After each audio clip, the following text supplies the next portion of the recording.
اعوذ باللہ من الشیطان الرجیم بسم اللہ الرحمن الرحیم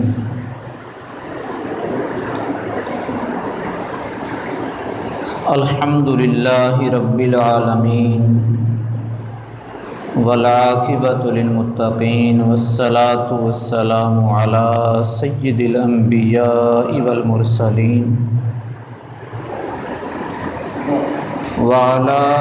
آلہ واصحابہ واولیاء ملتہ وعلماء اہل سنتہ اجمعین اما بعد فاعوذ باللہ من الشیطان الرجیم بسم اللہ الرحمن الرحیم فقلت استغفروا ربکم انہ کان غفارا یرسل السماء علیکم مدرارا ویمددکم باموال وبنین ویجعل لکم جنات وانہارا آمنت باللہ صدق اللہ العظیم وصدق رسولہ النبی الکریم الامین ان اللہ وملائکتہ یصلون علی النبی یا ایہا الذین آمنوا صلوا علیہ وسلموا تسلیما اللہم صلی علی سیدنا و مولانا محمد وعلی آل سیدنا و مولانا محمد وبارک وسلم وصلی علیہ صلاۃ و سلام علیک یا رسول اللہ وعلی آلک و صحابک یا حبیب اللہ مولا یصلی وسلم دائما ابدا علی حبیبک خیر الخلق کلہم۔ حمد و ثنا کے بعد اللہ رب العزت وحدہ لا شریک کے بے حد و بے حساب احسان کرم فضل سے ہم اس وحدہ لا شریک کی بارگاہ بے کس پناہ میں اپنے گناہوں کی بخشش کے لیے اللہ رب العزت سے اس کے کرم کی، فضل کی، رحمت کی امید لیے اس کی بارگاہ میں حاضر ہیں۔ رب تعالیٰ سے دعا ہے کہ وہ ہمارے ہر قسم کے گناہوں کی معافی فرما دے۔ اللہ رب العزت ہمیں اور ملک پاکستان کو، تمام اہل اسلام کو موجودہ جو کرونا کی صورتحال ہے اس سے نجات عطا فرما دے۔ دو تین باتیں اس حوالے سے سمجھنا ضروری ہے کہ وبائی صورت جو پیدا ہو جاتی ہے اس میں دو چیزیں قرآن و حدیث کی روشنی میں بڑی واضح ہیں۔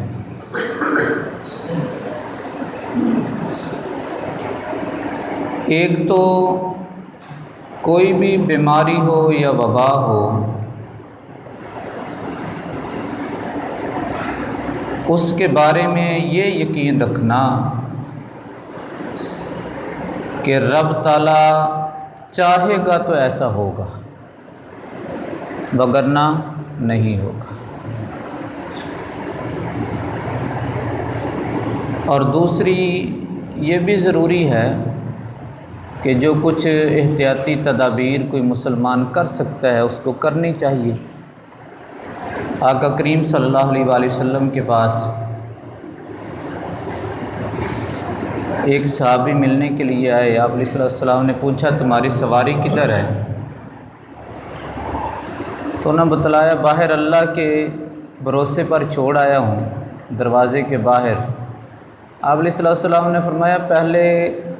اس کو کسی کھونٹے کے ساتھ باندھو اور پھر اللہ پر توکل کرو۔ تو گویا یہ بنیادی اسلامی تصور ہے۔ اب دوسری بات ہے کہ جب ایسی صورتحال ہوگی، کوئی مشکل آ جائے،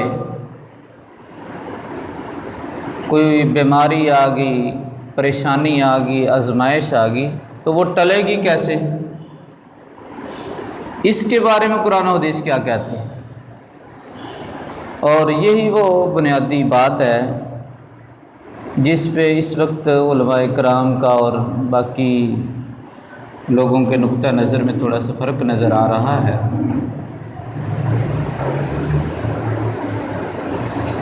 قرآن و حدیث میں یہ بات تو واضح ہے کہ جب بھی اس طرح کی مشکل آئے، وبا آئے، پریشانی آئے، تو اللہ تبارک و تعالیٰ فرماتا ہے، اور آپ علیہ السلام نے بھی فرمایا کہ یہ اللہ کی ناراضگی کا سبب ہوتی ہیں، یہ چیزیں اس کے غضب کا اظہار ہوتی ہیں۔ اب ہم نے کیا کرنا ہے؟ ہم نے توبہ استغفار کر کے رب تعالیٰ کو راضی کرنا ہے۔ حضرت نوح علیہ السلام، آپ کی قوم نے جب انکار کیا تو 40 سال کے لیے اللہ تبارک و تعالیٰ نے بارش روک دی، عورتوں کے ہاں بچوں کی پیدائش روک دی، عورتیں بھانج ہو گئیں۔ اب ساری قوم اکٹھی ہو کر حضرت نوح علیہ السلام کے پاس آئی کہ دیکھیں ہماری عورتیں بھی بھانج ہو گئی ہیں، بارش بھی نہیں ہو رہی، مویشی بھی مر رہے ہیں، باغات بھی اجڑ گئے ہیں، انسان بھی مر رہے ہیں، تو آپ رب تعالیٰ سے دعا کریں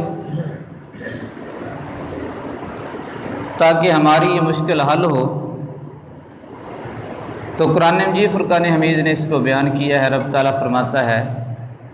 کہ ہم نے حضرت نوح سے کہا فَقُلْتُ اسْتَغْفِرُوا رَبَّكُمْ إِنَّهُ كَانَ غَفَّارًا، اے قوم نوح، تم رب تعالیٰ سے اپنے گناہوں کی معافی مانگو تو وہ رب تعالیٰ تمہیں بخش دے گا۔ بخشنے کے ساتھ ہی رب تعالیٰ نے فرمایا جب وہ تمہاری بخشش فرما دے گا، تم سے راضی ہو جائے گا، تو یرسل السماء علیکم مدرارا، جب وہ راضی ہو جائے گا تو پھر بادل بھی آئیں گے اور آسمان بارش بھی برسائے گا۔ وَيُمْدِدْكُمْ بِأَمْوَالٍ وَبَنِينَ، وہ اللہ تبارک و تعالیٰ تمہارے باغات بھی ہرے بھرے کر دے گا اور تمہیں اولادیں بھی دے دے گا۔ وَيَجْعَلْ لَكُمْ جَنَّاتٍ وَأَنْهَارًا، وہ اللہ تبارک و تعالیٰ تمہیں نہریں بھی عطا فرمائے گا اور سرسبز شاداب کھیت بھی عطا فرما دے گا۔ تو گویا اس کا سبب جو ہے، جو راضی کرنا ہے رب تعالیٰ کو، اس کو جو ہم روک سکتے ہیں، ہمارے بس میں جو بات ہے وہ صرف یہ ہے کہ ہم اللہ تبارک و تعالیٰ سے توبہ استغفار زیادہ سے زیادہ کریں۔ بلکہ قرآن مجید فرقان حمید نے بھی اس کو آپ علیہ السلام کے حوالے سے بیان کیا کہ وما کان اللہ لیعذبہم وانت فیہم وما کان اللہ معذبہم وہم یستغفرون، کیا حبیب مکرم شفیع معظم صلی اللہ علیہ وآلہ وسلم جب تک آپ ان لوگوں کے درمیان موجود ہیں حیات ظاہری کے ساتھ تو ہم ان کو عذاب نہیں دیں گے، اور ہم ان کو بھی عذاب نہیں دیں گے، ان سے بھی عذاب کو ٹال دیں گے جو آپ کے بعد بھی لوگ توبہ استغفار کرتے رہیں گے۔ آقا کریم صلی اللہ علیہ وسلم نے فرمایا، امام ترمذی رحمۃ اللہ علیہ نے روایت کی، تو کہا اللہ تبارک و تعالیٰ نے مجھے 2 قسم کی امان عطا فرمائی۔ ایک تو رب تعالیٰ نے یہ وعدہ فرمایا کہ میں جب تک تمہارے درمیان موجود ہوں اللہ تبارک و تعالیٰ تمہیں عذاب نہیں دے گا۔ دوسرا آپ علیہ السلام نے فرمایا رب تعالیٰ کا یہ کرم جو ہے، یہ فضل جو ہے، یہ میرا پردہ فرمانے کے ساتھ ہی ظاہر ہے، ختم ہو جائے گا۔ لیکن دوسرا فرمایا جو رب تعالیٰ نے فرمایا وما کان اللہ معذبہم وہم یستغفرون، دوسری امان اللہ تبارک و تعالیٰ قیامت تک قائم رکھے گا، اور وہ یہ ہے کہ میرے امتی جب بھی رب تعالیٰ سے بخشش طلب کریں گے، توبہ کریں گے، استغفار کریں گے، گناہوں کی معافی مانگیں گے، اللہ تبارک و تعالیٰ ان سے عذاب کو بھی ٹال دے گا، بیماریوں کو بھی ٹال دے گا، مشکلات کو بھی ٹال دے گا۔ تو اب ہمارے پاس سبب جو ہے یہ بچا، ایک سبب تو توبہ استغفار کا ہوا اور دوسرا درود شریف کا ہوا۔ تو اس لیے اب یہ توبہ استغفار ہونی کیسے ہے، یہ اصل میں بنیادی مسئلہ ہے، اس کو سمجھنا چاہیے کہ اللہ تبارک و تعالیٰ کی بارگاہ میں جو قبولیت ہوتی ہے اس کے لیے ویسے تو اللہ تبارک و تعالیٰ نے آپ علیہ السلام کے لیے پوری روئے زمینی سجدہ گاہ بنا دی جہاں پر بھی دعا کرے کوئی قبول ہوتی ہے، لیکن کچھ جگہیں ایسی ہیں جن کے بارے میں اللہ تبارک و تعالیٰ نے خود فرما دیا ہے کہ یہاں پر اگر دعا کرو گے تو میں تمہاری دعا کو قبول کر لوں گا۔ اب جب رب تعالیٰ خود فرما دے اور ان جگہوں کی نشاندہی ہو تو پھر افضل جگہیں وہی ہوتی ہیں، جیسا کہ خانہ کعبہ آپ علیہ السلام نے فرمایا اللہ تبارک و تعالیٰ روزانہ 120 رحمت کی نظریں فرماتا ہے، اور اس 120 میں سے ایک نظر رحمت یہ ہوتی ہے، اس کا ثمر اور پھل یہ ہوتا ہے کہ جتنے خانہ کعبہ میں بیٹھنے والے ہوں گے، نماز پڑھنے والے ہوں گے، طواف کرنے والے ہوں گے، خانہ کعبہ کی طرف دیکھنے والے ہوں گے، اللہ تبارک و تعالیٰ ان کی بھی بخشش فرما دیتا ہے، اور جو وہ دعا مانگ رہے ہوتے ہیں رب تعالیٰ اسے بھی قبول فرما لیتا ہے۔ اور یہی حال آقا کریم صلی اللہ علیہ وسلم کے در اقدس کا ہے کہ آپ علیہ السلام نے فرمایا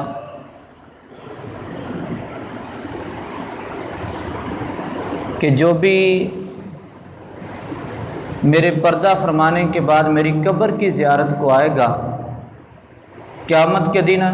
میں اس کی شفاعت کروں گا، اللہ تبارک و تعالیٰ اس کی بخشش فرما دے گا۔ اور صحابہ کرام رضوان اللہ علیہم اجمعین تمام اور امت کا عمل ہے یہ آج تک۔ سیدنا عمر فاروق رضی اللہ تعالیٰ عنہ جب قحط پڑا، یہ توبہ استغفار بڑا ضروری ہے، اور توبہ استغفار بھی اس لحاظ سے کہ بندہ اپنے آپ میں غور و فکر کرے کہ مجھ میں کمی کوتاہی ہے کیا، ہم نے کیا ظلم و زیادتی کی ہے، ہم اللہ تبارک و تعالیٰ کے حقوق ادا نہیں کر سکے یا اس کے بندوں کے حقوق نہیں ادا کر سکے، نماز میں ہماری کوتاہی چل رہی ہے، کسی کا حق مارا ہوا ہے، رزق حلال میں کوئی کمی تو نہیں ہے، تو یہ ساری چیزیں، کسی کے ساتھ کوئی بدتمیزی کی ہوئی ہو تو پہلے یہ واضح کرنا ضروری ہے کہ ہم سے کوتاہیاں ہوئی کیا ہیں، پھر ان کو سامنے رکھ کے رب تعالیٰ سے معافی مانگی جائے۔ اور جب قرآن مجید فرقان حمید نے بھی یہ ارشاد فرما دیا وَلَوْ أَنَّهُمْ إِذْ ظَلَمُوا أَنفُسَهُمْ جَاءُوكَ فَاسْتَغْفَرُوا اللَّهَ وَاسْتَغْفَرَ لَهُمُ الرَّسُولُ لَوَجَدُوا اللَّهَ تَوَّابًا رَحِيمًا، کہ اے حبیب مکرم شفیع معظم صلی اللہ علیہ وسلم، یہ مسلمان اگر اپنی جانوں پر ظلم کر بیٹھیں اور پھر آپ کے در اقدس پر حاضر ہو جائیں اور آپ ان کے لیے سفارش کر دیں، شفاعت کر دیں، دعا کر دیں، تو رب تعالیٰ فرماتا ہے میں ان کی دعاؤں کو قبول کر لوں گا، ان کی توبہ بھی قبول کر لوں گا، ان کی بخشش بھی کر دوں گا، ان پر اپنی رحمت کرم فضل کے دروازے بھی کھول دوں گا۔ اب تیسری آپ علیہ السلام نے حدیث کی جو صورت بیان کی، جو بخشش کی جگہیں ہیں، وہ آپ علیہ السلام نے فرمایا کہ جتنی مساجد ہیں یہ کعبہ کی بیٹیاں ہیں، اور ایک حدیث مبارکہ میں فرمایا آپ علیہ السلام نے بدترین جگہیں وہ بازار ہیں، اور سب سے اعلیٰ اور اچھی جگہیں وہ مساجد ہیں۔ جب یہ فرمایا کہ یہ کعبہ کی بیٹیاں ہیں تو اس سے علماء نے یہ بات لکھی کہ اس سے مراد یہ ہے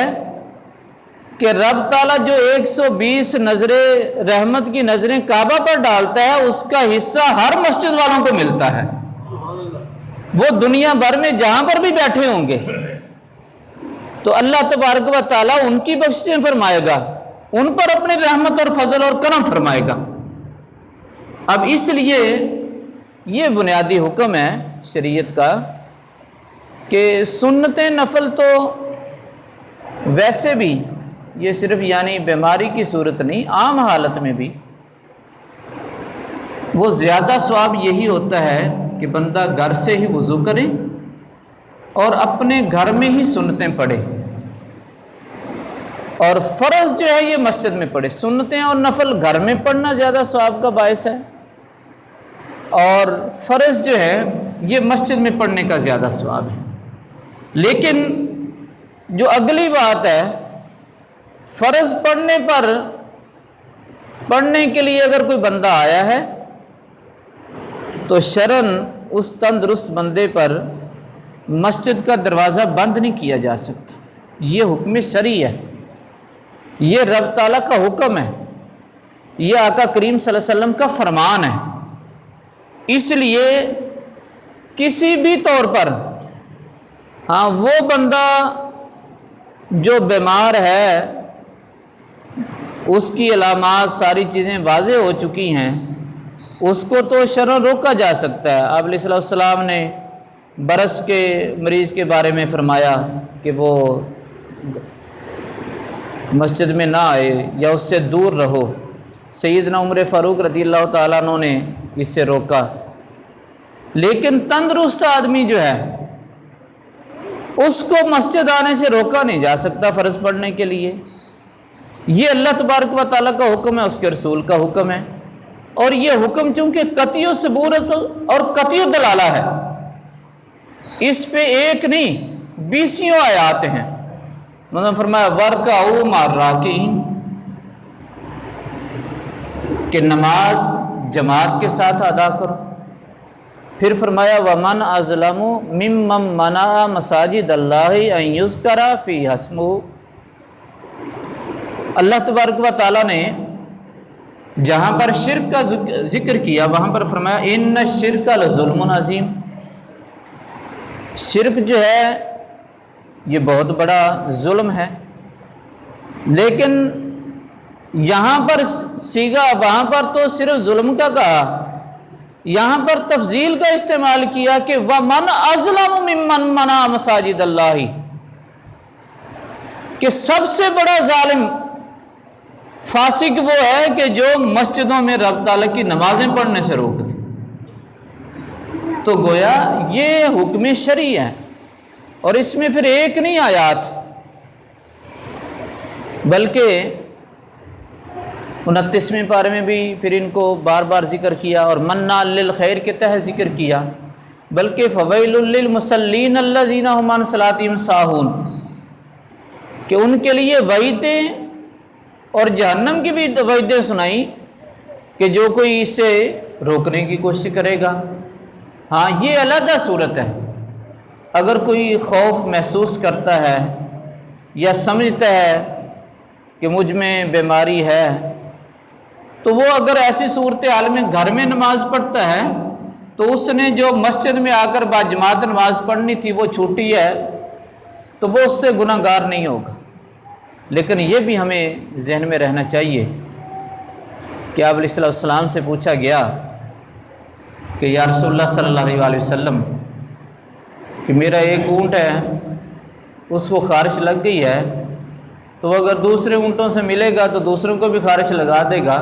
تو آپ علیہ السلام نے فرمایا اس کو خارش کہاں سے لگی تھی؟ پہلے کو اللہ تبارک و تعالیٰ نے کہیں سے۔ تو جو حکم ربی ہے وہ ٹل نہیں سکتا، اور اب تو ساری دنیا کہہ رہی ہے کہ اس صورتحال میں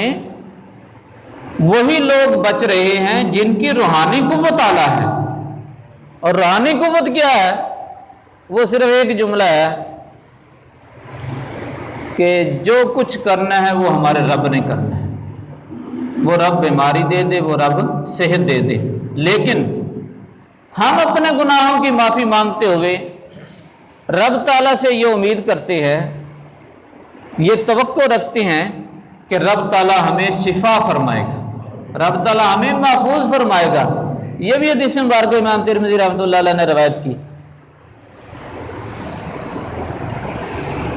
امام ترمذی رحمۃ اللہ علیہ روایت کرتے ہیں کہ آپ علیہ السلام نے سے کسی صحابی نے پوچھا کہ یا رسول اللہ رب تعالیٰ کیسا ہے؟ آپ علیہ السلام نے فرمایا رب تعالیٰ کے بارے میں جیسا سوچو گے ویسے ہی پاؤ گے۔ اگر سوچو گے رب تعالیٰ ہم پر رحم کرے گا، فضل کرے گا، برکت کرے گا، ہماری بخشش فرما دے گا، تو فرمایا رب تعالیٰ تمہاری ضرور بخشش فرما دے گا۔ تو ایک مسلمان کو، اہل ایمان کو یہ توقع، یہ امید رکھنا، یہ بنیاد ہے۔ اچھا، اسی توبہ استغفار، اللہ تبارک و تعالیٰ کو دو چیزیں پسند ہیں، توبہ استغفار اور پھر اس کے بعد اس کے حبیب مکرم شفیع معظم صلی اللہ علیہ وسلم پر درود و سلام۔ آقا کریم صلی اللہ علیہ وسلم کے بارے میں آتا ہے، امام بخاری رحمۃ اللہ علیہ روایت کرتے ہیں کہ آپ علیہ السلام 70 دفعہ توبہ کرتے تھے، روزانہ استغفار کرتے تھے۔ اور نبیوں کا توبہ استغفار جو ہے وہ گناہوں کی وجہ سے نہیں ہوتا، یا خطاؤں کی وجہ سے یا غلطیوں کی وجہ سے نہیں ہوتا، بلکہ اس کا سبب یہ ہے کہ کوئی بندہ جتنی توبہ استغفار کرتا ہے اللہ تبارک و تعالیٰ اس پر اتنا زیادہ اپنا کرم کرتا ہے، اپنا فضل کرتا ہے، اسے اپنا قرب عطا فرماتا ہے۔ اس لیے آقا کریم صلی اللہ علیہ وسلم نے فرمایا میں رب تعالیٰ سے سب سے زیادہ ڈرنے والا ہوں، سب سے زیادہ توبہ استغفار کرنے والا ہوں۔ حضرت حسن بصری رضی اللہ تعالیٰ عنہ، آپ سے ایک شخص نے آ کر پوچھا کہ مجھ پر بہت قرض ہے، فقر ہے مجھ پر، آپ دعا کریں رب تعالیٰ مجھے رزق میں وسعت عطا فرما دے۔ آپ نے فرمایا استغفار کرو جا کر۔ دوسرا شخص آیا، حضرت حسن بصری سے عرض کی کہ میرے پاس اولاد نہیں ہے، دعا کریں رب تعالیٰ اولاد عطا فرما دے۔ تو آپ نے فرمایا استغفار کرو جا کر۔ ایک شخص آیا، اس نے کہا میری کھیتی باڑی یا پھل اچھا نہیں ہے، دعا کریں بارش ہو جائے اور باغات اچھے ہو جائیں۔ آپ نے فرمایا استغفار کرو جا کر۔ وہ جو بھی سوالی آتا رہا آپ اسے کہتے رہے استغفار کرتے رہو۔ تو آپ کے شاگردوں نے کہا کہ آپ ہر مریض کو ایک ہی دوا دے رہے ہیں، ایک ہی نسخہ بتلا رہے ہیں۔ تو حضرت حسن بصری رضی اللہ تعالیٰ نے فرمایا کہ اللہ تبارک و تعالیٰ نے بھی قرآن مجید فرقان حمید میں یہی نسخہ بتلایا ہے کہ اگر توبہ استغفار کرو گے تو تمہیں ساری ہی نعمتیں عطا فرما دوں گا، اور اگر اس سے بھاگو گے تو پھر فرمایا ساری نعمتیں تم سے چھن بھی جائیں گی۔ حضرت عمر فاروق رضی اللہ تعالیٰ عنہ نے نماز کسوف پڑھائی اور دعا صرف اتنی مانگی کہ رب تعالیٰ ہم بے بس ہیں، لاچار ہیں، ناچار ہیں، تو ہماری بخشش فرما دے، ہماری توبہ فرما دے۔ اتنی دعا مانگی اور آ گئے۔ تو آپ سے کسی نے پوچھا کہ آپ اور بھی دعائیں مانگ لیتے، بیماروں کی شفا کے لیے مانگ لیتے، لوگوں کی مال و دولت کے لیے، باغات کے لیے، مویشیوں کے لیے مانگ لیتے۔ تو فرمایا جب رب تعالیٰ سے بخشش مانگ لی اس میں سب کچھ ہی آ گیا۔ تو بنیادی جو مسئلہ ہے شرعی لحاظ سے، اسی لیے جمعہ کے لیے اذن عام کی شرط، اب آپ سن رہے ہیں سارے، میں پہلے دن سے بیان کر رہا ہوں اس کو، اذن عام یہ ہوتا ہے جمعہ کے لیے کہ مسجد کا دروازہ نہیں بند کیا جائے گا۔ اگر مسجد کا دروازہ بند کر لیا جائے گا تو پھر شرعاً ان لوگوں کا جمعہ نہیں ہوگا، وہ لوگ پھر ظہر کی نماز پڑھیں، اور ظہر کی نماز بھی با جماعت نہ پڑھیں، اکیلے اکیلے پڑھیں۔ تو اس لحاظ سے جب دروازہ بند ہو جائے تو اس سے اذن عام ختم ہو جاتا ہے۔ اذن عام کا باقی رہنا، اذن عام سے مراد یہ ہے کہ مسجد کا دروازہ ہر کسی کے لیے کھلا ہو، کوئی بھی آئے نماز جمعہ میں شرکت کر سکتا ہے۔ اب اس میں یہ بھی پابندی نہیں لگائی جا سکتی کہ جناب 2 نمازیوں کے بعد بند کر دیا جائے یا 5 کے بعد بند کر دیا جائے یا 10 کے بعد، اس پر بھی پابندی نہیں ہو سکتی۔ جمعہ پر نہیں پابندی ہو سکتی۔ جمعہ کے لیے اذن عام شرط ہے، اگرچہ لوگ کم آئیں، وہ آنے والے اگرچہ تعداد میں کم بھی ہوں پھر نماز ہو جائے گی، لیکن اگر اذن عام نہ ہوا، دروازہ بند کر دیا گیا، تو پھر شرعاً وہ لوگ نماز ظہر پڑھیں گے۔ تو کم از کم ان حالات میں بھی رب تعالیٰ کی عبادت تو صحیح طریقے پر کریں۔ اللہ تبارک و تعالیٰ سے دعا ہے کہ رب تعالیٰ ہماری خطاؤں سے درگزر فرمائے، ہمیں اور اس ملک کو، تمام اہل اسلام کو اس وبا سے نجات عطا فرمائے۔ وما علیہ الا البلاغ۔